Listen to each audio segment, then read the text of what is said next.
Hello, my fellow gamers and would-be GMs out there. My little opinion and addition to the scores of other fine individuals who are blogging about the games and how to run things and how to be a GM, how to be a good player, and giving them your 2 cents worth for stuff. Uh, Specifically, plugging away at the games that they enjoy the most. Great guys, great group of guys, handful of gals. Can't take nothing away from them. This is just my additional 2 cents worth for what it's worth.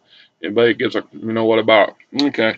Uh, what I want to talk about is some old school stuff that's off of my shelf from home at my mom's, and just because it was produced 30 years ago doesn't make it any less viable and useful today. Now, I'm not going to sit here and admit or say that the fine people at Wizard of the Coast hasn't come out and reintroduced this particular book, or that there are not other books out there of similar venue. I imagine they are. I don't go looking for them. I'm sorry.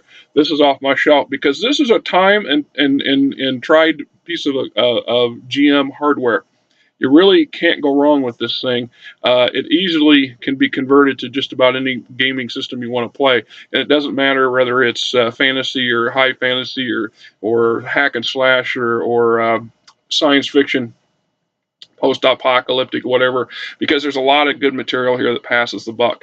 Now, this is the what would be considered the second edition Advanced Dungeons and Dragons Dungeoneer's Survival Guide. It's produced by Douglas Niles and a whole other host of folks. This was back when TSR was still swinging, and they really cared.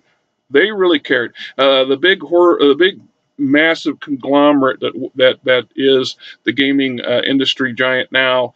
Let's be honest, folks. They're in it for the buck, not the spirit of the game. But that's neither here nor there, and I'm not going to get off on a tangent. As a GM, even an experienced GM, uh, it's not hard to run out of ideas when it comes to creating an underground environment or something on the spur of the moment comes up and you kind of want to fire from the hip. It's nice to be able to pull something off the shelf and whip it out and go through some of the basics in here. Another one of the good side value of this particular type of source book, in this case, is that it's dedicated to, and it gives you some good visuals.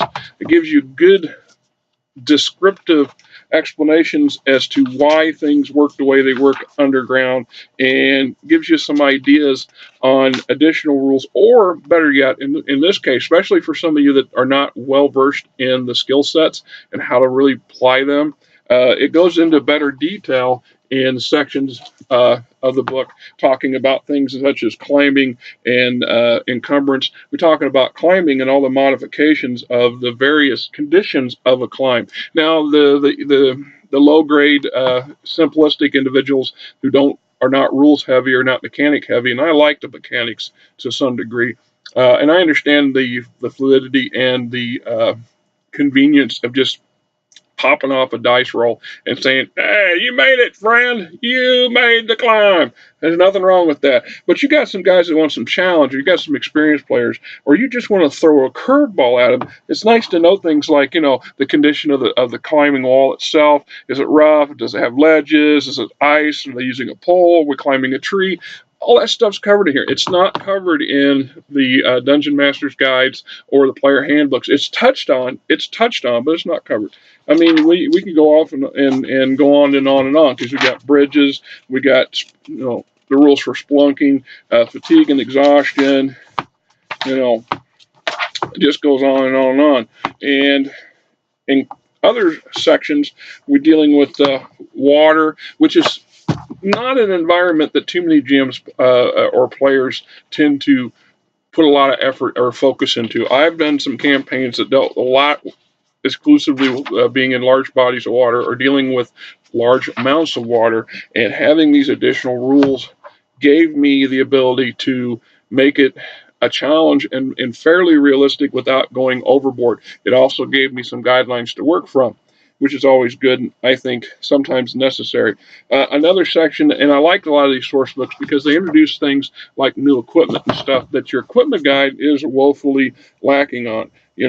And oddly enough, who would think they would need a bird cage? But if you know your the canary in the mine shaft theory, there's a reason for it.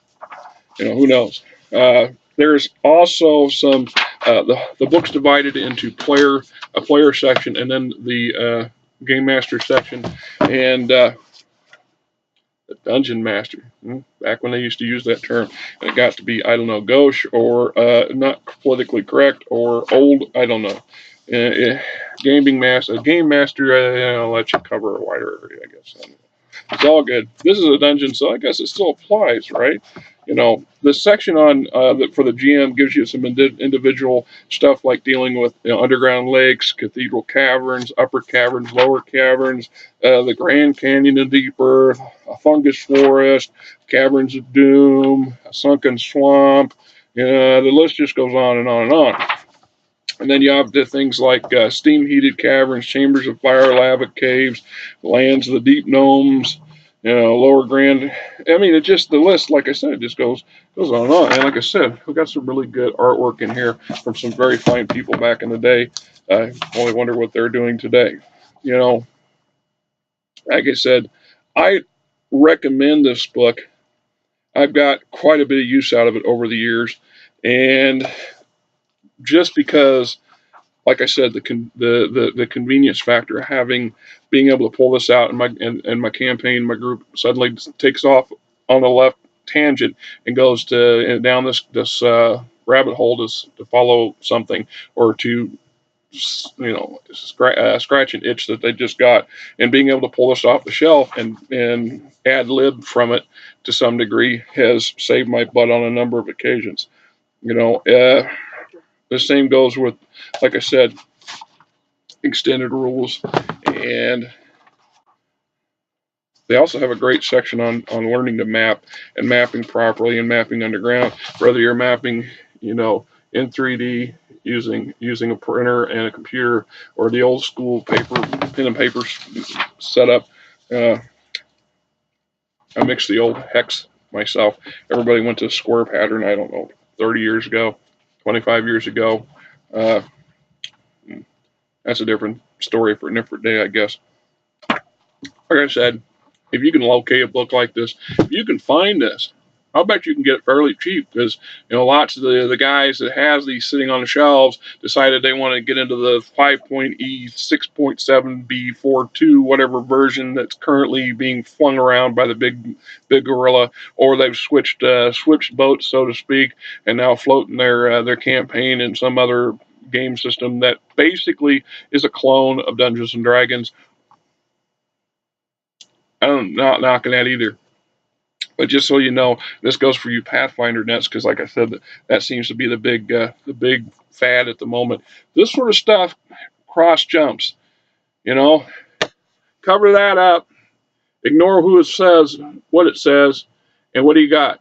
Basically the same set of mechanics and rules for dealing with anything underground and anything you might need or encounter other than the critters and the beasties and the humanoids and so on and so forth.